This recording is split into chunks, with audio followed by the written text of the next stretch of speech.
ভেবে বলে মায়ের চলে ছেলে মারে গো আবার এই দিন কথার অর্থ নইলে আবার এই দিন কথার অর্থ নইলে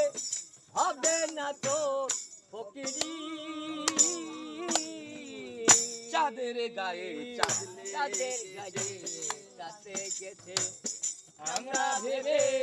করব কি চাঁদের গায়ে চাঁদ লেগেছে আবার জিয়ের পেটে মায়ের জন্ম আবার জিয়ের পেটে মায়ের জন্ম জন্ম তোমরা তাকে বলবে কি চাঁদের গায়ে চাঁদ লেগেছে আমরা ভেবে